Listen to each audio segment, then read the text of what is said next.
আমার কি হয়ে যায় জেল ফাঁসি, এইটা আমি আমার মানে যে কোর্ট, অনারেবল কোর্ট, তার কাছে আমি প্লেস করব। অনারেবল কোর্ট যে রায় দেবে নিশ্চয়ই আমি সেটা মাথা পেতে। উনি শিবিরের ছেলে, আমার কথাটা বুঝেন, ওইটাই তাদের লাগছে খুব। ওই যে আমি বলছি প্রসিকিউশনের তাজুল ইসলাম থেকে সবাই শিবিরের লোক, এটাই তাদের লাগছে। তারা তো চাইতেছে কি পরিণতি করবে তারা, আমার আমার ইলেকশন বন্ধ করে দিবে। তারা তো, আমি তো বলছি ওই যে তারা শত শত কোটি টাকা আমার বিরুদ্ধে তারা ইনভেস্ট করবে যাতে আমি নির্বাচিত বিভিন্ন জায়গাতে। আমি যে বলছি, আমি যদি 5 বছর বাইচা থাকি এদের মুখে তালা লাগাই দিই। খুবই সঙ্গত কারণে মানচিত্রের সঙ্গে এই মুহূর্তে যুক্ত রয়েছেন মুক্তিযোদ্ধা, সুপ্রিম কোর্টের সিনিয়র আইনজীবী, বিএনপি চেয়ারপারসনের উপদেষ্টা, সাবেক সংসদ সদস্য অ্যাডভোকেট ফজলুর রহমান। আহ আপনারা জানেন যে তাকে নানান সময় নানান বিষয়ের মুখোমুখি হতে হচ্ছে, এবং সর্বশেষ আদালত অবমাননার অভিযোগ আনা হয়েছে তার বিরুদ্ধে। এই বিষয়ে শুনানি দু একদিনের মধ্যে হবে। সেসব বিষয়ে আমরা একটু কথা বলবো, কেন ফজলুর রহমানকে নানান পক্ষ থেকে নানান ভাবে আহ তাকে আক্রমণের শিকার হতে হচ্ছে বিভিন্ন বিষয়ে। অ্যাডভোকেট ফজলুর রহমান, আপনাকে স্বাগত জানাচ্ছি আমাদের অনুষ্ঠানে। আপনার কাছে একটু যদি আপনার প্রতিক্রিয়াটা জানতে পেতাম আমরা, যে আদালত ও অবমাননার অভিযোগ আনা হলো আপনার বিরুদ্ধে, এবং সেটির শুনানি আহ আগামী রোববার। আহ এবং আপনি শেখ হাসিনার বিচারের রায়কে কেন্দ্র করে ট্রাইব্যুনাল নিয়ে কয়েকটি মন্তব্য করেছিলেন, আমাদের এই চ্যানেলেও আপনি কথা বলেছেন। আপনার প্রতিক্রিয়াটা জানতে চাচ্ছি। আপনাকে অসংখ্য ধন্যবাদ। যারা শুনছেন তাদেরকে আমার সালাম, আসসালাম আলাইকুম। আমি আপনার প্রশ্নের উত্তরে বলতে চাই, এদেশে আমি স্বাধীনতা বিরোধী শক্তির সবচেয়ে বড় টার্গেট। এবং এটা আমি সবাইকে বলছি, টেলিভিশনে বলেছি, টক শোতে বলেছি, ইউটিউবে বলেছি, লেখায় বলেছি, সাক্ষাৎকারে বলেছি, যে স্বাধীনতা বিরোধী শক্তি আমাকে টার্গেট করেছে প্রধানত। এবং সেই স্বাধীনতা বিরোধী শক্তির মূল শক্তির নাম হলো জামাত শিবির। কাজেই আমার আরো বিড়ম্বনা আমাকে সহ্য করতে হবে, এবং আমি জানি সর্বশেষে সত্যের জয় হবে, এবং আমি একজন মুক্তিযোদ্ধা, মুক্তিযুদ্ধের জয় হবে। এই যে কোর্ট সম্পর্কে যে কথাটা আমি বলেছি, এটা শুধু 23শে নভেম্বর বলি নাই। আমি এই কথাটা প্রথম যেদিন কোর্ট কনস্টিটিউট হয়েছে সেদিন থেকেই বলেছি, যে এই কোর্ট যেটা সৃষ্টি হয়েছিল যুদ্ধাপরাধী গোলাম আজম, নিজামী, মুজাহিদ সাহেবদের বিচার করার জন্য। যুদ্ধ অপরাধী, কোন যুদ্ধ অপরাধী? 16ই ডিসেম্বরে 1971 সন, যেদিন পাকিস্তান হানাদার বাহিনীর প্রধান সেনাপতি আব্দুল্লাহ খান, জেনারেল আব্দুল্লাহ খান নিয়াজি, তার 93,000 সৈন্য সহ রেসকোর্স ময়দানে মিত্র বাহিনী এবং মুক্তি বাহিনীর যৌথ কমান্ডের কাছে, জগজিৎ সিং অরোরার কাছে, লেফটেন্যান্ট জেনারেল জগজিৎ সিং অরোরার কাছে পায়ে রিভলভারটা রেখে, এবং যুদ্ধ অপরাধী হিসাবে যে কাগজটা তৈরি হয়েছিল সেই কাগজটা মধ্যে দস্তখত করেছিল, সেই কাগজে লেখা ছিল পাকিস্তানি হানাদার বাহিনী যুদ্ধ অপরাধী, তাদের বিচার হবে। সাথে সাথে বিচার হবে পূর্ব পাকিস্তানের মুসলিম লীগ, জামাতে ইসলাম, নেজামে ইসলাম এবং তাদের বাহিনী আল বদর, রাজাকার, আল শামস। সেই চুক্তির বলে 1973 সনে একটা অর্ডিন্যান্স বঙ্গবন্ধু সরকারের আমলে যুদ্ধ অপরাধীদের বিচারের জন্য আজকের যে কোর্ট, এবং সেই যুদ্ধ অপরাধীদের বিচারের ট্রাইব্যুনালে তখন প্রসিকিউটর ছিল এস আর পাল, যাকে বলা হতো বিখ্যাত সবিতা রঞ্জন পাল, পাকিস্তান, ভারত এবং বাংলাদেশের সর্বশ্রেষ্ঠ আইনজীবীদের একজন। আর ছিলেন তার অ্যাসিস্ট্যান্ট ফকির শাহাবুদ্দিন এবং খন্দকার বাহাউল হোসেন। সেটা যুদ্ধ অপরাধীদের বিচারের জন্য স্থাপন করা হয়েছিল। পরবর্তী সময়ে শেখ হাসিনার আমলে যে বিচারটা হয় 2008 সনে, শেখ হাসিনা ক্ষমতা যাওয়ার পরে যাদের ফাঁসি হয় সবকিছু কিন্তু এরা হলো পাকিস্তানের যুদ্ধাপরাধী। পাকিস্তানের সঙ্গে আমরা যে যুদ্ধটা করেছিলাম, এবং যুদ্ধে 1971 সনের 3রা ডিসেম্বর থেকে ভারতীয় বাহিনী যুক্ত হয়েছিল।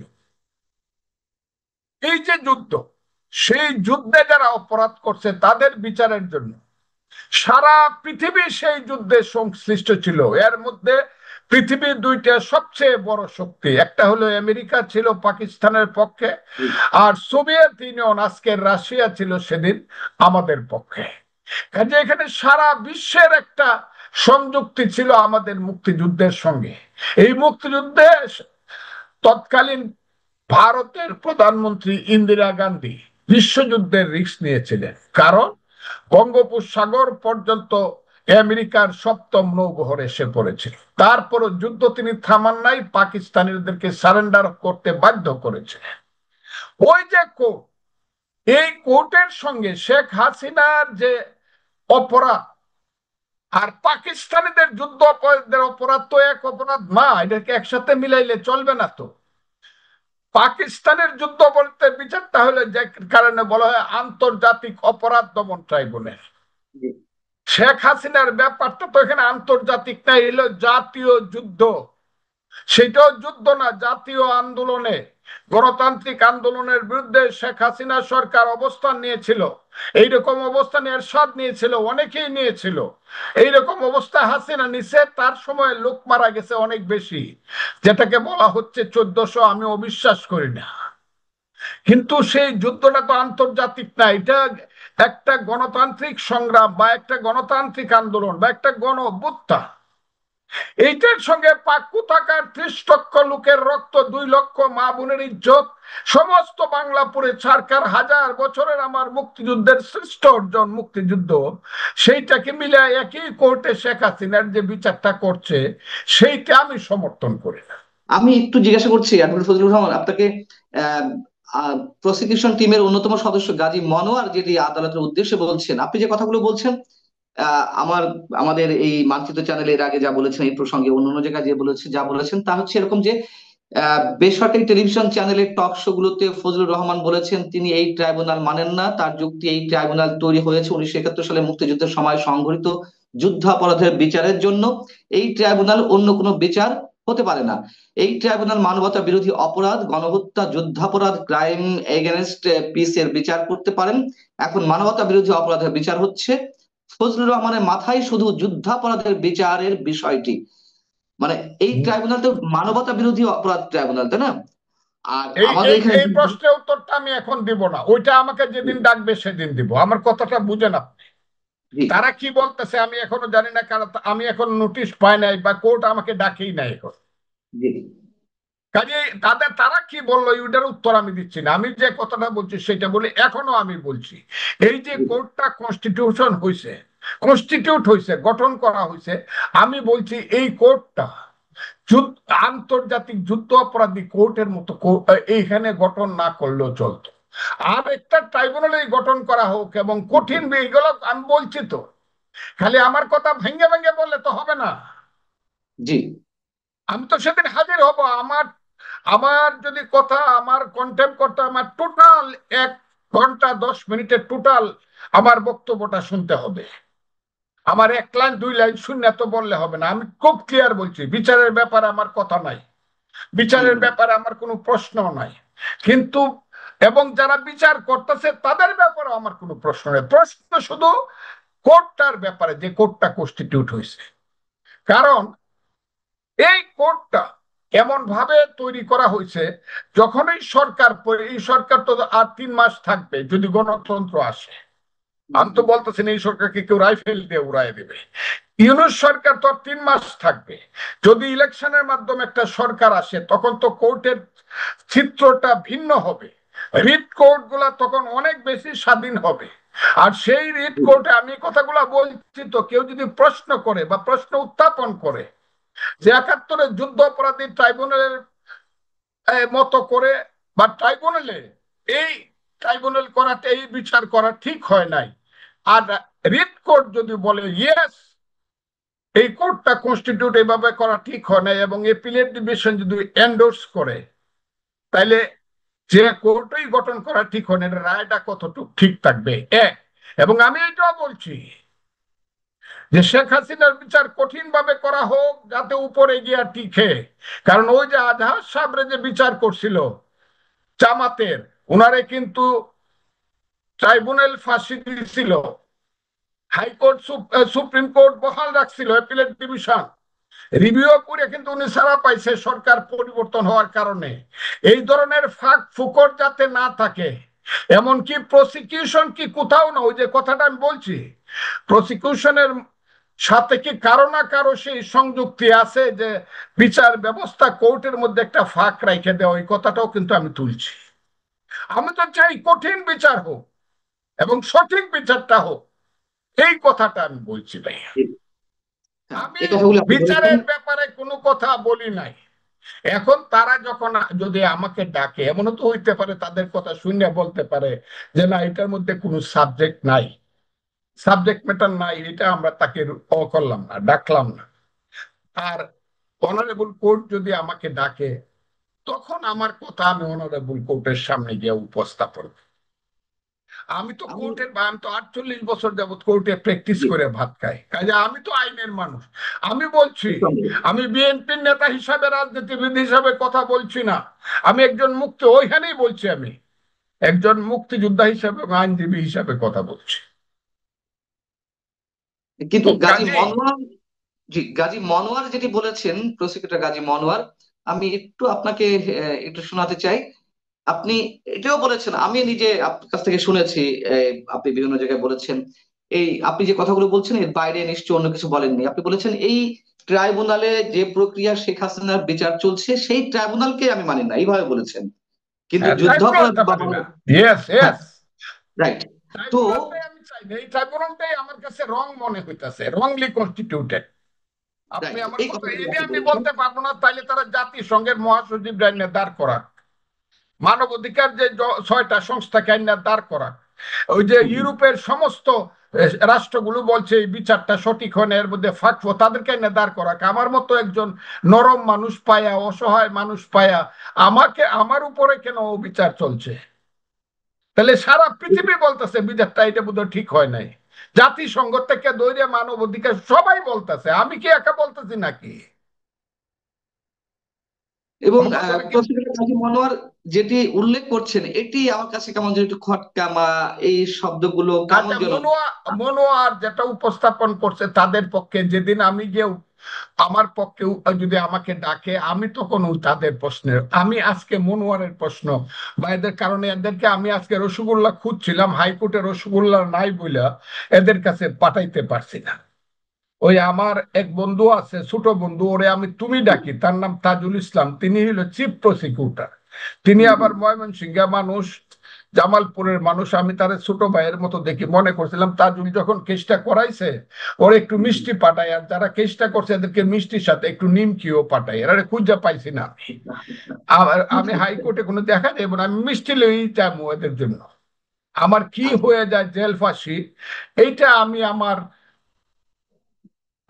মানে যে কোর্ট, অনারেবল কোর্ট, তার কাছে আমি প্লেস করবো। অনারেবল কোর্ট যে রায় দেবে নিশ্চয়ই আমি সেটা মাথা পেতে, কিন্তু আমি মনে করি না যে আমি কোনো মহা অপরাধ করছি এখানে। কেউ বলে না, আমি বলছি, পৃথিবীতে অনেক সময় গেলিলিও বলছে সূর্য ঘুরে না, পৃথিবী ঘুরে, এই কারণে তার ফাঁসি হয়েছে। কিন্তু আজকে প্রমাণিত হয়েছে না পৃথিবী ঘুরে, গেলিলিও ঠিক ছিল। ওই যে সক্রেটিসেরও ফাঁসি, হেমলক পান করে মৃত্যুবরণ করতে হয়েছিল, এতে কি আইলো গেল? সত্য কথা তো একজন দুইজনই বলে, আমি তাই সেই কথাটাই বলতেছি।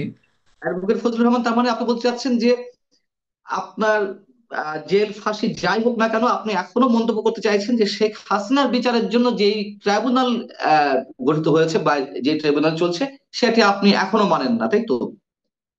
ট্রাইব্যুনালের গঠন প্রক্রিয়াটা সঠিক বলে আমার মনে হয় না, কারণ এটা হলো আন্তর্জাতিক যুদ্ধ অপরাধী ট্রাইব্যুনাল, এখানে আন্তর্জাতিক কোনো ব্যাপার শেখ হাসিনার সরকারের বা আমাদের আন্দোলনের ছিল না, এটা ছিল জাতীয় সমস্যা, সরকার পরিবর্তন অথবা পতন।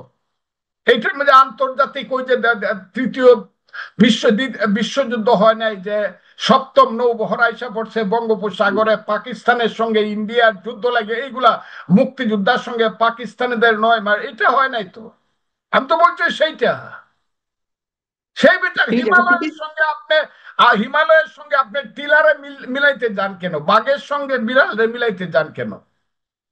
আরেকটা কথা আপনাকে বলি, আমাদের দেশে বিচার এত সেন্সিটিভ, দুইটাই ম্যাজিস্ট্রেট কোর্ট, একটা মনে করেন ঢাকার যাত্রাবাড়ি থানার কোর্ট, আরেকটা মনে করেন সবুজবাগ থানার কোর্ট। যাত্রাবাড়ি থানার কোনো কেসে যদি সবুজবাগ থানার ম্যাজিস্ট্রেট একটা অর্ডার দেয়, এটা কিন্তু আইনগতভাবে সিদ্ধ হবে না। জি। আপনি কি আমার কথা, আমি আমি সেই জায়গা দুইজনে থেকে প্রশ্ন করছি, সেই হ্যাঁ, জায়গা থেকে প্রশ্ন করছি যে আপনি এখনো পর্যন্ত এবং শেষ পর্যন্ত এই কথাই আদালতের সামনে বলে যাবেন, জেল ফাঁসি দেওয়া হলেও, তাই তো? আমি বিচারের বিচারের ব্যাপারে আমার কোনো বক্তব্যই নাই। আমি বলতেছি কোর্টটা সঠিকভাবে কনস্টিটিউট হয় নাই বলে আমি মনে করি। এই মনে করাটা মহা অপরাধ কিনা, যদি কোর্ট মনে করে মহা অপরাধ, তখন আমি তাদের কাছে বিচার প্রার্থী হবো, তারা যে বিচার করে সেই বিচার মানবো। কিন্তু আমি মনে করি না জি, যে আন্তর্জাতিক যুদ্ধ অপরাধ, যাদের যে যুদ্ধ অপরাধীরা এই দেশে 30 লক্ষ লোককে হত্যা করছে, 2 লক্ষ মা বোনের ইজ্জত ধ্বংস করছে, এই দেশের বুদ্ধিজীবীদেরকে, শত শত বুদ্ধিজীবীদেরকে হত্যা করছে, তা তারা যে বিশ্ব অপরাধী, এদের সঙ্গে হাসিনা সরকারের যে অপরাধ, তাদেরও অপরাধ, গুলি করে মারছে, তাদেরও ফাঁসি হোক, কিন্তু অন্য কোর্টে হোক, not G, in this court. এটা হলো কথা, অন্য কোর্ট করে হোক, এই বিচারকরাই করুক। জি। বিচারকদের উপর তাহলে আমার কোনো অনাস্থা না, অনাস্থাটা গাজী আমার মনোয়ার কি, বিচারকদের উপরে না। প্রসিকিউটর গাজী মনোয়ার আরেকটি মন্তব্য করেছেন, আপনার দৃষ্টি আকর্ষণ করছি, যে ফজলুর রহমান সুপ্রিম কোর্টে একজন জ্যেষ্ঠ আইনজীবী এবং বিএনপির সংসদ সদস্য প্রার্থী হিসেবে এ ধরনের মন্তব্য করার পরিণতি জানেন। তারপরও ফজলুর রহমান বিভিন্ন হ্যাঁ, রাজনৈতিক দল ওনারা জানে, কারণ এবং উনি উনি উনি শিবিরের ছেলে। আমার কথাটা বুঝেন, ওইটাই তাদের লাগছে খুব। ওই যে আমি বলছি প্রসিকিউশনের তাজুল ইসলাম থেকে সবাই শিবিরের লোক, এটাই তাদের লাগছে। তারা তো চাইতেছে কি পরিণতি করবে তারা, আমার আমার ইলেকশন বন্ধ করে দিবে। তারা তো, আমি তো বলছি ওই যে তারা শত শত কোটি টাকা আমার বিরুদ্ধে তারা ইনভেস্ট করবে যাতে আমি নির্বাচিত হই, বিভিন্ন জায়গাতে বিভিন্ন পজিশন। বলছি আগে, এখন না। এই কথাটা তো আমি 8ই 10, আমি কি বলবো, এই কথাটা তো আমি এখন থেকে 3 মাস আগে বলছি, যখন আমাকে করা হয়েছে, দল থেকে এক্সপেল করা হয়েছে। আমার কথাটা খুব বোঝার চেষ্টা করেন। এটা তো আমি 25শে আগস্টের পরে 8ই সেপ্টেম্বর কথাটা বলছি ইটনাতে, যে জামাত আমাকে, যাতে আমি আমার দল থেকে নমিনেশন না পাই, যাতে আমি এই না করতে পারে, ওই না, কত কথা। তারা দলকে হয়তো বা ইনফ্লুয়েন্স করতে পারে, যদি না পারে তারা ভিন্ন পথে, কুটিল পথে, কুটিল পথে যাচ্ছে জামাত এখন। এই ছেলেটি তো জামাত শিবিরের ছেলে। এই ছেলে তো জানে যে আমি নমিনেশন পাইছি, আমি ইলেকশন করলে কি হইব, তাদের ক্যান্ডিডেটের 130টা সেন্টার আছে, একটা সেন্টারে যদি তাদের ক্যান্ডিডেট পাস করতে পারে, আমি চ্যালেঞ্জ করলাম, সেন্টার একটা একটা। কাজী ফজলুর রহমানের গলাটা হলো তাদের জন্য যন্ত্রণা, সেই গলাটা তারা বন্ধ করতে চায়। কিন্তু আল্লাহ উপরে, আমার দল আছে, আমার দেশের মানুষ আছে, আমার গলা সত্য কথা বলা থেকে বিরত হবে না। আমার শেষ পর্যায়ে যেটি জানার ইচ্ছে, যে আপনার বাড়ির সামনে মব ক্রিয়েট করা হলো, আপনার ছবি প্রিন্ট করে জুতার মালা পরানো হলো, আপনাকে অ্যাটাক করার জন্য নানান ধরনের চক্রান্ত করা হলো, বিএনপি থেকে আপনাকে বহিষ্কারের জন্য দাবি জানানো হলো, আপনাকে 3 মাসের জন্য আপনার সদস্যপদ স্থগিত করা হয়েছে, তারপরও আপনি নমিনেশন পেয়েছেন, পরবর্তীতে এসে আবার ট্রাইব্যুনালে আপনার বিরুদ্ধে অভিযোগ জানানো হলো আদালত অবমাননার, এই সব কিছুকে আপনি কি একই সূত্রে গাঁথতে চাইছেন? একই যুদ্ধ সূত্রে কাদায় এবং জামাত শিবিরের চক্রান্ত, স্বাধীনতা বিরোধীদের চক্রান্ত আমার বিরুদ্ধে। বাংলাদেশের মানুষ, 18 কোটি মানুষ, আপনারা যদি মনে করেন যে আমি মুক্তিযুদ্ধের সন্তান, আমার পক্ষে থাকেন।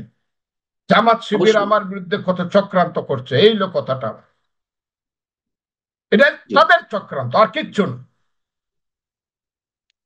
এবং সবশেষ আপনার আরেকটি মন্তব্য জানতে চাইছি, যে এই ধারা কতদিন অব্যাহত থাকবে? আমি আপনার ততদিন মতো জীবিত মানুষকে আছি। যেভাবে আক্রান্ত করা হচ্ছে। ওই যে আপনি যে বলছেন আমাকে কত ষড়যন্ত্র চক্রান্ত, ফজু পাগলা কত কিছু বলতেছে, আমার মা রে নিয়ে, বাপ রে নিয়ে কত গালাগালি করতেছে, কত। আমি যে বলছি, আমি যদি 5 বছর বাইচা থাকি, এদের মুখে তালা লাগাই দিই। যারা আমার সাথে এইসব করতেছে। আল্লাহর রহমত, আল্লাহর রহমত আমি বলে দিলাম, এদের মুখে তালা মেরে দিব।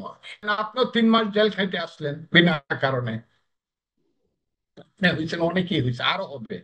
কিন্তু আমার উপরে তাদের সার্বিক অপশক্তি প্রয়োগ করবে আমাকে থামানোর জন্য। বাংলাদেশের মানুষ যদি আমার পক্ষে দাঁড়ান, আমি আপনাদের কাছে কৃতজ্ঞ থাকব। বাংলাদেশের মুক্তিযোদ্ধারা আপনাদের ভাই ফজলুর রহমানের উপরে বিপদের ঘনঘটা, আপনারা যদি ফজলুর রহমানের পক্ষে থাকেন তাহলে মুক্তিযুদ্ধ বাঁচবে, দেশ বাঁচবে। ভয় পায়েন না, আল্লাহ উপরে আমরা আশা সত্যের করছি, জয়লাভ হবে। আমরা সেটাই সত্য প্রত্যাশা জয়ী করি, হবে। সেটাই থ্যাংক ইউ, প্রত্যাশা করি। Thank you. মুক্তিযুদ্ধের সকল মুক্তিযুদ্ধের পক্ষে সকল শক্তি অবশ্যই আপনার সঙ্গে থাকবে। হ্যাঁ, যেদিন আর আমি কোর্টে হাজির হব সেদিন দেখতে চাই মুক্তিযোদ্ধাদের মুখ। জি, অনেক অনেক ধন্যবাদ।